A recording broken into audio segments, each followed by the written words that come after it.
6 number का 6 number का सम हम देखते हैं।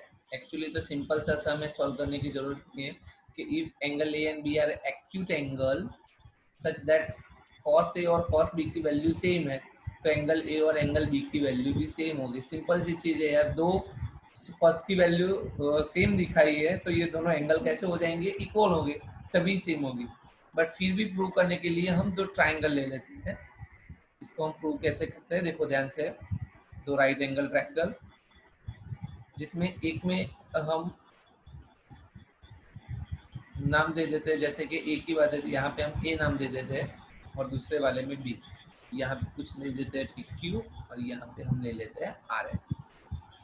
तो दो ट्राइंगल हो गए, तो in triangle Q P A और दूसरा ट्राइंगल हो गया आर एस बी। ये दो ट्राइंगल, अगर ये दो ट्राइंगल को हम सिमिलर दिखा देते हैं, तो ये तीनों एंगल एक दूसरे के साथ इक्वल हो जाएंगे, क्यू के साथ आर, पी के साथ एस और ए के साथ बी। तो चलो सिमिलर दिखाने के लिए हम देखते हैं यहाँ पे। तो यहाँ पे हमें क्या दिया हुआ है कि cos A is equal to cos B, ये हमें गिवन में दिया हुआ है, cos A is equal to cos B। तो वैल्यू पुट करेंगे। चलो पहली फिगर में cos है, cos का फॉर्मूला हमें पता है एडजेसेंट अपॉन हाइपो, तो इसका एडजेसेंट है PA और हाइपोटेनियस है AQ। बिल्कुल cos B के लिए एडजेसेंट है SB और हाइपोटेनियस है RB। अभी हम एक दूसरे को ऐसे ले लेते हैं, ये दोनों को इंटरचेंज कर लेते हैं, PA के नीचे SB और AQ के नीचे RB, और इसको कोई कांस्टेंट वैल्यू K सपोज कर लेते हैं।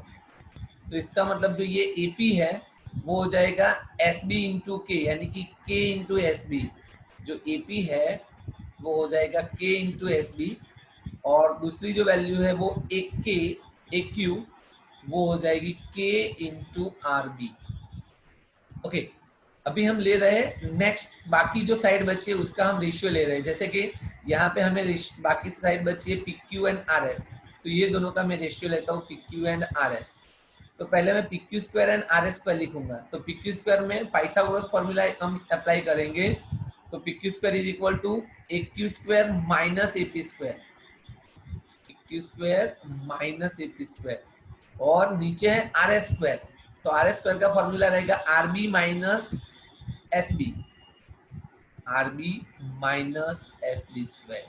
ओके, चलो AQ, ये रहा AQ, KRB मतलब यहाँ पे हम लिखेंगे K square RB square minus AP square, तो ये रहा K square SB square.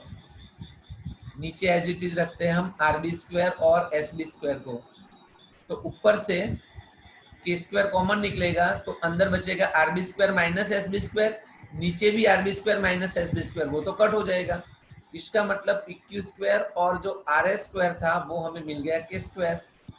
Root निकालेंगे तो PQ अपॉन RS वो हो जाएगा K। इसका मतलब PQ is equal to KRS। तो यहाँ पे AP is equal to KSB, AQ is equal to KRB, और जो PQ है वो PQ हो गया हमारा KRS।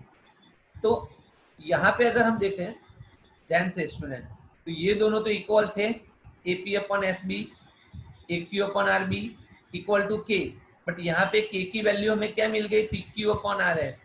तो ये तीनों इक्वल हो गए, AP upon SB, AQ upon RB, और ये थर्ड वाला जो हमने फाइंड किया वो PQ अपॉन RS। तो यहाँ पे तीनों साइड का रेशियो इक्वल हो गया। अभी जो हमारा 6 ट्राइंगल चैप्टर है, सिमिलरिटी ऑफ ट्राइंगल, उसमें हमें रूल्स पता है कि अगर तीनों साइड का रेशियो सेम हो, अगर तीनों साइड का रेशियो सेम हो तो क्या होता है, वो ट्राइंगल दोनों सिमिलर हो जाते हैं। तो यहाँ पे ट्राइंगल QPA वो सिमिलर हो जाएगा ट्राइंगल RSB के साथ, साइड एंगल साइड सिमिलरिटी से। इसका मतलब क्या हुआ, इसका लास्ट एंगल A और इसका लास्ट एंगल B वो क्या हो जाएंगे, सेम हो जाएंगे। Students, now let's see the next sum. Next sum है cot theta is equal to 7/8 और हमें ये वाली वैल्यू फाइंड करनी है. चलो, तो जो वैल्यू फाइंड करनी है वो मैं लिख रहा हूँ फिर से. 1 minus sine, 1 plus sine upon 1 minus cos, 1 plus cos. Okay, तो ऊपर तो आइडेंटिटी बन रही है a minus B, a plus B, तो आइडेंटिटी होगी a square minus B square. तो 1 माइनस साइन स्क्वायर अपॉन 1, नीचे 1 माइनस कॉस, 1 प्लस कॉस, तो यहाँ पे भी आइडेंटिटी बनेगी 1 माइनस कॉस स्क्वायर. तो यहाँ पे तो आइडेंटिटी आई sine square plus cos square. मैंने आगे भी बताया था, फॉर्मूला याद रखना पड़ेगा. 1 माइनस साइन स्क्वायर की आइडेंटिटी है कॉस स्क्वायर और 1 माइनस कॉस स्क्वायर की आइडेंटिटी है साइन स्क्वायर. फिर से एक फॉर्मूला आया कॉस अपॉन साइन, वो तो कॉट का फॉर्मूला है, तो कॉट स्क्वायर. कॉट हमें दिया हुआ है 7/8, तो उसका अगर हम स्क्वायर करेंगे तो 49/64 हो जाएगा. बिल्कुल. और इसमें जो बी वाला फाइंड करना है सेकंड, वो भी कॉट स्क्वायर है, तो वो उसकी वैल्यू भी हमारी आ जाएगी 49/64. अगर आप इसको दूसरी तरीके से करना चाहो, जैसे आगे हमने सम किया उस तरीके से भी कर सकते हो. मैं जस्ट एक्सप्लेन कर देता हूँ आपको. ये 7/8 है, कॉट का एक राइट एंगल ट्राइंगल बना देंगे, यहाँ पे थीटा ले लेंगे. तो कॉट थीटा का formula adjacent upon opposite, adjacent upon opposite, theta का एडजेसेंट BC, ऑपोजिट AB, यानी BC 7x और जो AB है वो है 8x. पाइथागोरस फॉर्मूला यूज करके हमें क्या मिल सकता है, AC मिल सकता है. फिर यहाँ पे क्या क्या चाहिए हमें, साइन एंड कॉस. तो साइन एंड कॉस का रेशियो लेके उसकी वैल्यू यहाँ पे पुट कर दो तो भी हो सकता है, बट ये थोड़ा लंबा हो जाएगा. उससे बेटर हमने जो पहले वाला किया वही अच्छा है. Okay, 8 number, cot A is equal to 4/3. Cot का फॉर्मूला अभी हमने सीखा है आपको, एडजेसेंट अपॉन ऑपोजिट. तो यहाँ पे हमें एक राइट एंगल ट्राइंगल लेना पड़ेगा. यहाँ पे एंगल A है जिसको 90 के प्लेस पर नहीं ले सकते. तो A के जो एडजेसेंट साइड है वो है AB और A की ऑपोजिट साइड जो है वो है BC. इसका मतलब AB यहाँ पे कितना हो गया, 4x, रेशियो है इसीलिए x लेना पड़ेगा. BC हो गया 3x, AB 4x, BC 3x. तो पाइथागोरस फॉर्मूला मैं लिख नहीं रहा अभी, पाइथागोरस फॉर्मूला से AC हमें मिल जाएगा 5x. ओके, अभी यहाँ पे हमें चेक करना है ये LHS और RHS. और चेक करने से पहले हमें देखेंगे यहाँ पे कौन से ट्रिग्नोमेट्री रेशियो यूज किया है. तो एक tan, एक cos एंड एक साइन. तो ये तीनों पहले फाइंड कर लेते हैं हम. tan है, tan तो कॉट का रेसिप्रोकल, सीधा आ जाएगा 3/4, 4/3 का रेसिप्रोकल 3/4. और फॉर्मूला में पुट करके और फिगर में से भी आप कर सकते हो. दूसरा है cos है, cos का formula adjacent upon hypo. But किसका एडजेसेंट A, तो A की एडजेसेंट साइड कितनी है, 4x यानी 4 और ये 5x यानी 5, x कट. दूसरी एक जरूरत है हमें साइन A की. तो साइन का फॉर्मूला ऑपोजिट अपॉन हाइपो. तो A की ऑपोजिट है 3 एंड 5. मतलब कि हमें प्रूव करने के लिए जो वेरीफाई करना है वो करने के लिए जो चाहिए वो हमने पहले से ही फाइंड कर लिया. अभी हम स्टार्ट करेंगे LHS से, लेफ्ट हैंड साइड से. 1 minus tan square A, 1 plus tan square A.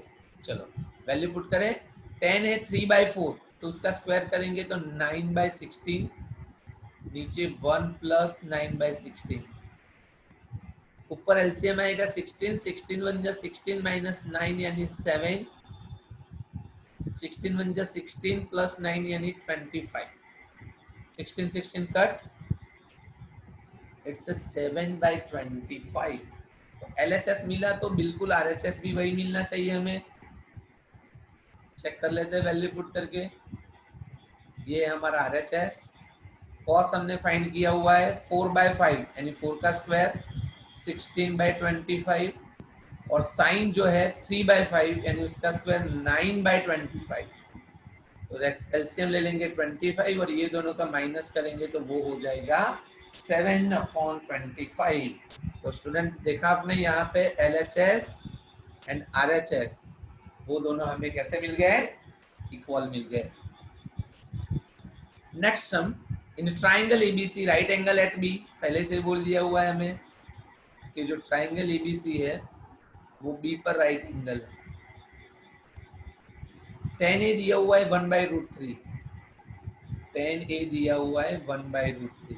10 का फॉर्मूला अपोजिट अपॉन एडजेसेंट, तो अपोजिट कौन, ए के लिए अपोजिट कौन है BC, और ए के लिए एडजेसेंट कौन है AB। तो BC यहाँ पे हो गया 1x और AB हो गया √3x, BC 1x एंड ये √3x।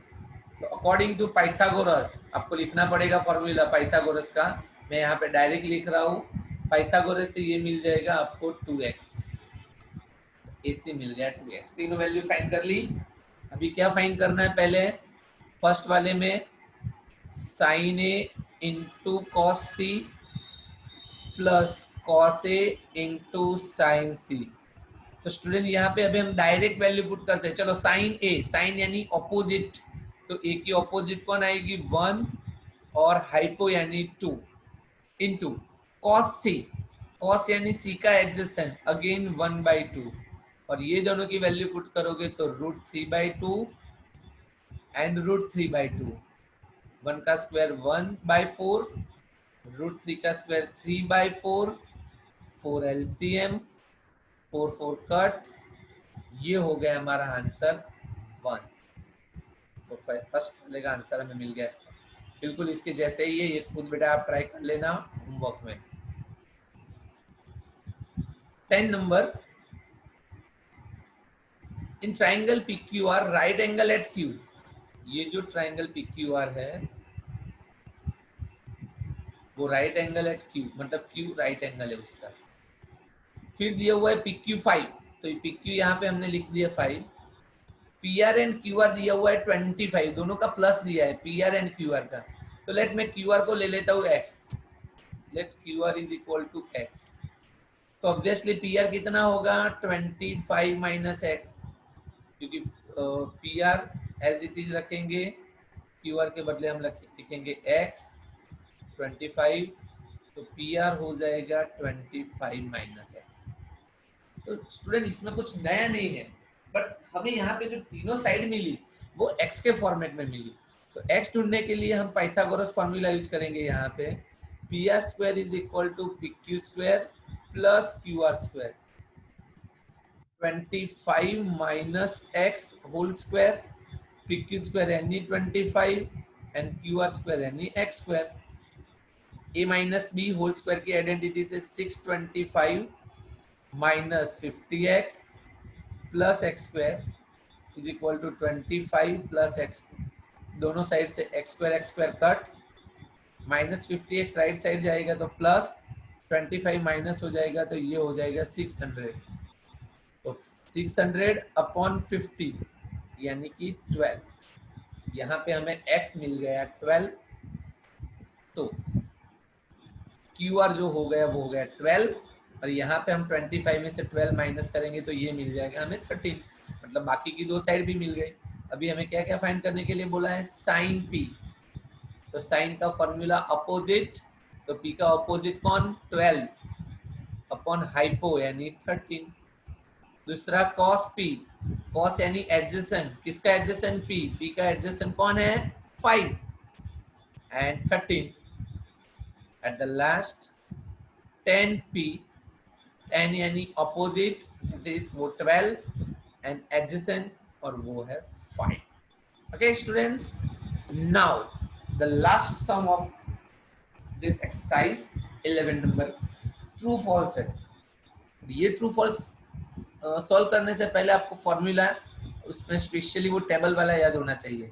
यहाँ पे लिखा है the value of 10 is always less than 1, the value of 10 is always less than 1। अभी हमने देखा था कि भाई 10 की जो वैल्यू होती है ना वो 0 से लेके इनफाइनाइट तक जाती है, बट यहाँ पे तो बोला it is always less than 1, गलत, इसीलिए ये सेंटेंस हो गया हमारा false. sec a is equal to 12/5 for some value of angle a, मतलब किसी वैल्यू एंगल a के लिए 12/5 पॉसिबल है। तो यहाँ पे हम 12/5 को रफली डेसिमल में कन्वर्ट करेंगे तो ये हो जाएगा नियरली 2.4, एग्जैक्ट 2.4 मिला। अभी हमने फॉर्मूला में सीखा था कि जो सेक होता है वो सेक की वैल्यू 1 से लेके इनफाइनाइट तक होती है। तो ये जो 2.4 है ना वो 1 से इनफाइनाइट के बीच में आ जाता है। दैट मीन्स ये जो सेंटेंस हो गया वो हो गया true. cos is the abbreviation used as the cosecant of angle, मतलब कि जो cos है वो cosecant का शॉर्ट फॉर्म है। गलत, cos तो किसका शॉर्ट फॉर्म है? कोसाइन का, इसीलिए ये false. cot a is the product of cot and a। अभी आगे इतने सम की आपको पता है भाई, cot ये दोनों के बीच में एंगल का रिलेशन है, cot और ये जो है उसका एंगल है, मल्टीप्लिकेशन नहीं है, so it's a false. And the last, sin theta is 4/3 for some angle of theta. तो 4/3 को अगर हम डेसिमल में कन्वर्ट करेंगे तो वो हमें मिलेगा 1.33333, in short greater than 1। But formula में तो हमने देखा था कि साइन की वैल्यू तो जो होती है वो होती है बिटवीन 0 एंड 1, वो कभी 1 से बड़ी नहीं होती है। तो ये वाला सेंटेंस भी हमारा हो जाएगा फॉल्स। ओके स्टूडेंट्स, तो यहाँ पे फॉर्मूला और ये हमारी फर्स्ट एक्सरसाइज कंप्लीट हो गई। नेक्स्ट वीडियो में, नेक्स्ट लेक्चर में जब मिले तब तक आपके ये फॉर्मूला बहुत अच्छे से क्लियर होने चाहिए। Okay, till then